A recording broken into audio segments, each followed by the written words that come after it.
I watched the test results from the USS Preble, and what happened was significant.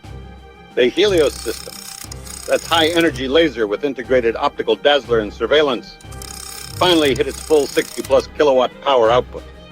Then it shot down 4 drones in a multi-target engagement. Lockheed Martin's CEO confirmed this during an earnings call. The Pentagon's testing office validated it.